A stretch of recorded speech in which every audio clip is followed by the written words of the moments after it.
নমস্কাৰ ফেচবুক লাইভৰ এই অনুষ্ঠানলৈকে আদৰণি জনাইছোঁ আপোনালোক সকলোকে জেকেট হাতত লৈ আছোঁ এঘণ্টা পিছত মই দেভোজলৈকে উৰা মাৰিম আৰু মই অলপ আগতে খবৰ লৈছিলোঁ দেভোজত এতিয়া -8 ডিগ্ৰীলৈকে ঠাণ্ডা আছে আপোনালোকে অনুমান কৰিব পাৰে যে -8 ডিগ্ৰী মানে কিমান ঠাণ্ডা হ'ব যি নহওক এটা আমাৰ ৰাজ্যখনৰ বাবে এটা বিৰল গৌৰৱৰ ক্ষণ যে ৱৰ্ল্ড ইকনমিক ফৰামৰ দৰে এখন বিশিষ্ট প্লেটফৰ্মত য'ত নেকি গোটেই বিশ্বৰ উদ্যোগপতিসকল আহে পলিটিচিয়ানসকল আহে ইণ্টেলেকচুৱেলসকল আহে ইকনমিষ্টসকল আহে তেনেকুৱা এখন প্লেটফৰ্মত এইবাৰ প্ৰতিনিধিত্ব কৰিবলৈ অসমে সুযোগ পাইছে মই পুনৰ এবাৰ আপোনালোকৰ সকলোৰে শুভেচ্ছা বিচাৰিছোঁ যাতে অসমৰ বিষয়ে অসমৰ সম্ভাৱনা অসমৰ সম্পদৰ বিষয়ে মই বিশ্বৰ এই ইকনমিক ফৰামত বা অৰ্থনৈতিক সংস্থাৰ মঞ্চত ৰাজ্যখনৰ সম্ভাৱনা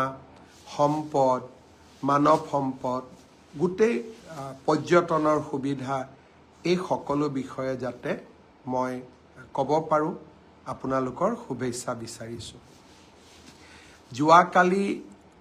আমাৰ বড়ো জনগোষ্ঠীৰ লোকসকলে বা মোৰ বড়ো ভাই ভনীসকলে ইমান ধুনীয়া বাগৰুম্বা নৃত্যৰ প্ৰদৰ্শন কৰিলে যে এতিয়া সমস্ত ভাৰতৰ ছ'চিয়েল মিডিয়াত ই অত্যন্ত ভাইৰেল হৈছে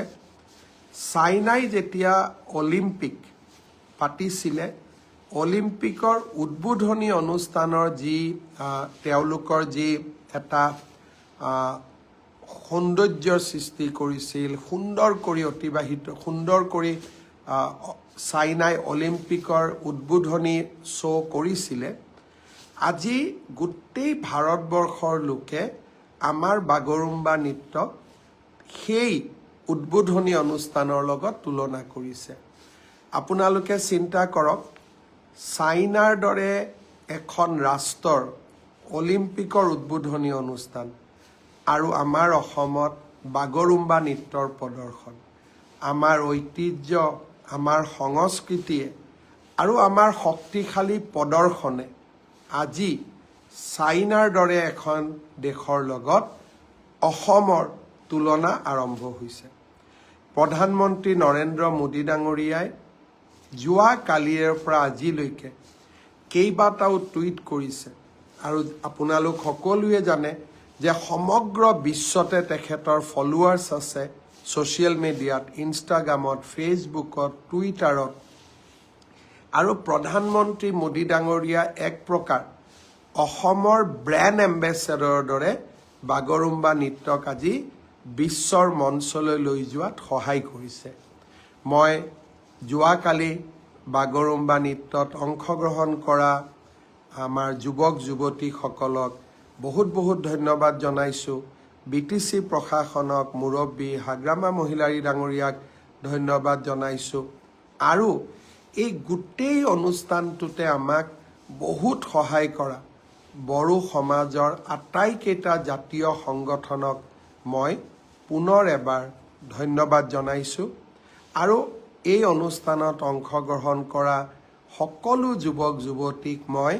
অন্তৰৰ গভীৰতম কোণৰ পৰা কৃতজ্ঞতা জনাইছোঁ আজি ৰাতিপুৱা আমাৰ বাবে আৰু এক সৌভাগ্যৰ দিন আছিল মই ৰাতিপুৱা মোৰ ভাষণত কৈছিলোঁ যে মুখ্যমন্ত্ৰী যিদিনাখন মই শপত লৈছিলোঁ 2021 চনৰ 10 মে তাৰিখে সিদিনাখন মই কল্পনাও কৰিব পৰা নাছিলোঁ যে মোৰ মুখ্যমন্ত্ৰীৰ কালত অসমত ছেমি কণ্ডাক্টৰ আহিব মোৰ মুখ্যমন্ত্ৰীৰ কালত অসমত ইউৰিয়া এমনিয়া ফেক্টৰী আহিব 3200 মেগাৱাটৰ থাৰ্মেল পাৱাৰ প্লেণ্ট আহিব বাঁহৰ পৰা ইথানেল নিৰ্মাণ হ'ব আৰু গুৱাহাটীৰ ৰিং ৰোড কাজিৰঙাৰ এলিভেটেড কৰিডৰ এয়া মোৰ কল্পনাৰ বাহিৰত আছিলে অহা ফেব্ৰুৱাৰী মাহত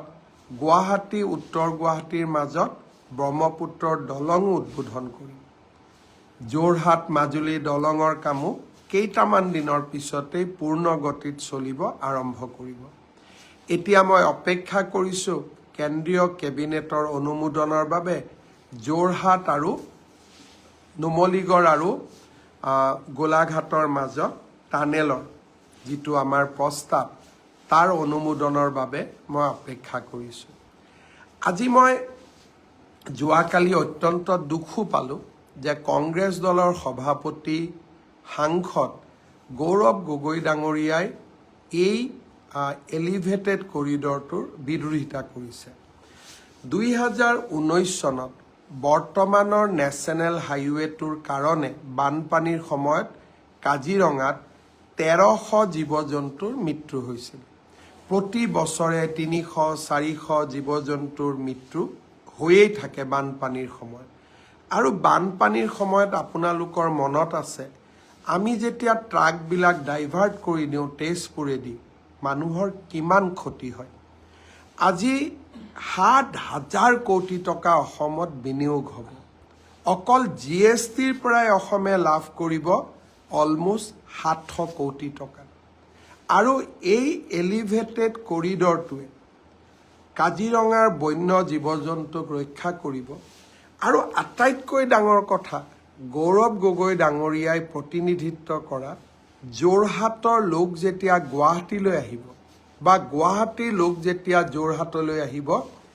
তাৰ ডিষ্টেন্স 1 ঘণ্টা কমি যাব 1 ঘণ্টা ডিষ্টেন্স কমা মানে গাড়ীৰ পেট্ৰল কিমান কমিব গাড়ীৰ ডিজেল কিমান কমিব আপোনালোকে ইয়াৰ ইকনমিক ভেলুটো চিন্তা কৰক ফ্লাইঅভাৰ এখন বনালোৱা আৰু ফ্লাইঅভাৰৰ ইকনমিক ইম্পেক্ট আজি গুৱাহাটী জু ৰোডত ফ্লাইঅভাৰ হৈছে চিন্তা কৰক আগতে গাড়ীৰ গিয়েৰ বদলাই ট্ৰেফিক জামত লাহে লাহে গাড়ী চলাওঁতে পেট্ৰল ডিজেল কিমান লাগিছিল এতিয়া ফ্লাইঅভাৰ হোৱাৰ কাৰণে পেট্ৰল ডিজেলৰ খৰচ কিমান কমি গ'ল গুৱাহাটী আৰু যোৰহাটৰ মাজত যদি 1 ঘণ্টাৰ দূৰত্ব কমি যায় এজন ব্যক্তিয়ে কিমান বেছি তেল ডিজেল পেট্ৰল সঞ্চয় কৰিব আপোনালোকে তাক এবাৰ মাত্ৰ ভাবি চাওক আজি এই গৌৰৱ গগৈয়ে যোৰহাটত উৰণীয়া সেতু নিৰ্মাণৰো বিৰোধিতা কৰিছিল কিন্তু মই আজিও কৈছোঁ যে আমি কাৰো বাধা নামানো হিমালয়ো যদি অসমৰ উন্নতিৰ সন্মুখত থিয় হয় আমি হিমালয়ো পাৰ কৰিম এইখন অটল অবিচল আৰু আত্মবিশ্বাসী অসম তিনিটা শব্দ মই আপোনালোকক ক'ব খোজো অটল অবিচল আৰু আত্মবিশ্বাসী অসম গৌৰৱ গগৈয়ে বিৰোধিতা কৰিছিলে যোৰহাটত ফেব্ৰুৱাৰী মাহত আমি উৰণীয়া সেতুখন উদ্বোধন কৰিম আৰু আজি যোৰহাটৰ এজন ৰাইজেও আমাক বিৰোধিতা কৰা নাই কাৰণ ৰাইজে দেখিছে যে আমাৰ পলিটিকেল উইল আছে ৰাজনৈতিক ইচ্ছা শক্তি আছে যে যিমান সময়ত কম সিমান সময়ৰ ভিতৰতে আমি উৰণীয়া সেতু নিৰ্মাণৰ কাম আমি শেষো কৰিম ৰাইজক উপহাৰো দিম আজি প্ৰধানমন্ত্ৰী ডাঙৰীয়াৰ আশীৰ্বাদৰ লগে লগে এলিভেটেড কৰিডৰৰ নিৰ্মাণৰ কাম আৰম্ভ হ'ল এতিয়া গৌৰৱ গগৈ যদি সন্মুখতো থিয় হয় যেনেকে মানুহে এভাৰেষ্ট পাৰ কৰে তেনেকে অসমৰ ইচ্ছা শক্তিয়ে তেওঁৰ বাধাক অতিক্ৰম কৰি কাজিৰঙাৰ এলিভেটেড কৰিডৰেৰে আমি জীৱ জন্তুকো বচাম আৰু গুৱাহাটী আৰু যোৰহাটৰ মাজৰ দূৰত্ব 1 ঘণ্টা আমি কমাই পেলাম শ্ৰদ্ধাৰ অসমবাসী ৰাইজ তিনিটা সৰু সৰু খবৰ মই আপোনালোকক দিব খুজিছোঁ বহু দিনৰ পৰা পুলিচ কনিষ্টবল নিযুক্তিৰ সময়ত মোৰ যুৱ বন্ধুসকলে মোক ৰিকুৱেষ্ট কৰিছিল যে পুলিচৰ ৰিক্ৰুটমেণ্টৰ ঊৰ্ধ্বতম বয়স হয় 18ৰ পৰা নিম্নতম 18 ঊৰ্ধ্বতম 25 বছৰ তেওঁলোকে কৈছিল যে ইয়াক 1-1-2026 পৰা গন্তি কৰিব নালাগে, 1-1-2025 পৰা গন্তি কৰিব লাগে। যদি আমি 1-1-2025 পৰা ইয়াক গন্তি কৰোঁ, তেতিয়া আজি 18 বছৰ হোৱা ল'ৰা ছোৱালীবিলাকে ইয়াত অংশগ্ৰহণ কৰিব নোৱাৰিব। বহুত ল'ৰা ছোৱালী নিৰাশ হ'ব। কিন্তু 1-1-2025 বয়সৰ সীমা নধৰা কাৰণে যিসকলে 25 বছৰ অতিক্ৰম কৰি 26 বছৰত ভৰি দিব, তেওঁলোকো ডিপ্ৰাইভ হ'ব। তেওঁলোকে মোক দুখেৰে জনাইছে। সেয়েহে আজি অসম চৰকাৰে সিদ্ধান্ত গ্ৰহণ কৰিছে যে পুলিচৰ ৰিক্ৰুটমেণ্টৰ বয়স আমি 25 বছৰৰ পৰিৱৰ্তে 26 বছৰ কৰিম। অৰ্থাৎ এতিয়া নিম্নতম বয়স 18 বছৰ হ'ব, ঊৰ্ধ্বতম বয়স 26 বছৰ হ'ব। ইয়াৰ ফলত 1-1-2025 যোনে মোক বিচাৰিছিলে তেওঁলোকেও আবেদন কৰিব পাৰিব, আৰু 1-1-2026 হোৱা সকলেও আবেদন কৰিব পাৰিব। সহজ ভাষাত পুলিচত এপ্লাই কৰিবৰ কাৰণে হাইয়েষ্ট লিমিট, এজৰ ঊৰ্ধ্বতম সীমা আমি 25ৰ পৰা 26 বছৰলৈকে বঢ়াই দিছোঁ। ইয়াৰ সুফল মই ভাবোঁ আপোনালোকে লাভ কৰিব, আৰু পুলিচত আবেদনৰ সময়ো আমি 15 দিন বঢ়াই দিম, যাতে সকলো কেণ্ডিডেটে সোনকালে আৰু সময়মতে আবেদন কৰাত কোনো অসুবিধা নপৰে। দ্বিতীয়তে, কেইটামান দিন আগতে মই আপোনালোকক কৈছিলোঁ যে আমাৰ তৃতীয় আৰু চতুৰ্থ শ্ৰেণীৰ কৰ্মচাৰীসকলে যাতে মিউচুৱেল ট্ৰান্সফাৰৰ সুবিধা ল'ব পাৰে, তাৰ বাবে আমি স্বাগত সতীৰ্থ পৰ্টেলটো আৰু এবাৰ মুকলি কৰি দিম। আজি মই আপোনালোকক আকৌ জনাব খুজিছোঁ যে এইবাৰ এডিআৰিত যোগদান কৰা কেণ্ডিডেটসকলকে ধৰি সকলো চৰকাৰী কৰ্মচাৰীক বদলিৰ বাবে আবেদন কৰিবলৈ সুবিধা দিবলৈ স্বাগত সতীৰ্থ পৰ্টেলটো আমি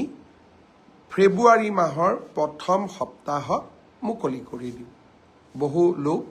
বহুকেইজন প্ৰাৰ্থী ইয়াৰ পৰা উপকৃত হ'ব। তৃতীয়তে, এডিআৰি পৰীক্ষাৰ বাবে দিব্যাংগ যিসকল লোকে আবেদন কৰিছিলে, তেওঁলোকে মোক কৈ আছে আমাৰ ছেকেণ্ড টাইম মেডিকেল হ'ব লাগে। মই ৰাইজৰ কথা শুনি চলোঁ। ছেকেণ্ড টাইম মই মেডিকেলৰ সুবিধা এটা আপোনালোকক আকৌ দিম। কিন্তু যদি আপোনালোক দিব্যাংগ নহয়, দিব্যাংগৰ কোটাত কিন্তু আমি আপোনালোকক চাকৰি কৰাৰ সুবিধা নিদিওঁ। সেইটো ক্ষেত্ৰত মোক হেঁচা নিদিব।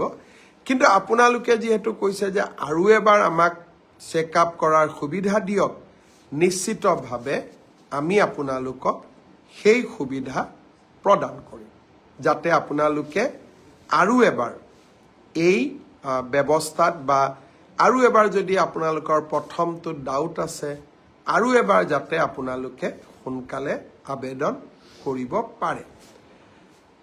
ভেঞ্চাৰ স্কুলৰ শিক্ষকৰ পৰ্টেলটো মই খুব সোনকালে মুকলি কৰি দিবলৈ শিক্ষা বিভাগক মই জনাইছোঁ। মই বিশ্বাস কৰোঁ যে ৰণোজ পেগু ডাঙৰীয়াই খুব সোনকালে ভেঞ্চাৰ স্কুলৰ আবেদনৰ পৰ্টেলটো মুকলি কৰি দিব। আজি মই বিশেষ আপোনালোকক আমনি নকৰোঁ, কাৰণ ময়ো যাব ওলাইছোঁ। আপোনালোকে আশীৰ্বাদ কৰিব যাতে সুকলমে আপোনালোকৰ গৌৰৱ, আপোনালোকৰ স্বাভিমান, আপোনালোকৰ অহংকাৰক মই প্ৰতিনিধিত্ব কৰিব পাৰোঁ, আৰু অসমলৈ সুন্দৰভাৱে উভতি আহিব পাৰোঁ, যাতে ৰাইজৰ সেৱাত আৰু কাম কৰি যাব পাৰোঁ। মোৰ অনুপস্থিতিত যদি কিবা কাৰণত অসম কেবিনেটৰ বৈঠক অনুষ্ঠিত কৰিবলগীয়া হয়, মই 24 তাৰিখে ৰাতিপুৱাই গুৱাহাটীত আহি পাম। কিন্তু আজিৰ পৰা 24 তাৰিখলৈকে যদি কিবা কাৰণত অসম কেবিনেটৰ বৈঠক আহ্বান কৰিবলগীয়া হয়, তেতিয়াহ'লে তাত আমাৰ মন্ত্ৰী ৰঞ্জিত দাস ডাঙৰীয়াই সভাপতিত্ব কৰিব বা অধ্যক্ষতা কৰিব। আনহাতেদি মই 24 তাৰিখে ৰাতিপুৱা উভতিও আহিম। গণৰাজ্য দিৱসত আমি সকলোৱে আকৌ লগ হ'ম। পুনৰ এবাৰ প্ৰধানমন্ত্ৰী ডাঙৰীয়াক তেওঁৰ সফল অসম ভ্ৰমণৰ বাবে আমাৰ প্ৰতি দেখুওৱা আশীৰ্বাদৰ বাবে, সহযোগিতাৰ বাবে, অসমৰ প্ৰতি দেখুওৱা অগাধ ভালপোৱাৰ বাবে তেখেতক মই ধন্যবাদ জনালোঁ। বাগৰুম্বা নৃত্যত অংশগ্ৰহণ কৰা যুৱক যুৱতীসকলক মই আকৌ এবাৰ শুভকামনা জনালোঁ। এক্সপাৰ্ট কমিটিক শুভকামনা জনালোঁ। সকলোকে মই মোৰ প্ৰণাম জনালোঁ আৰু আপোনালোক সকলোকে মোৰ আকৌ এবাৰ শুভকামনা জনালোঁ। বহুত বহুত ধন্যবাদ। জয় হিন্দ, বন্দে মাতৰম, জয় আই অসম।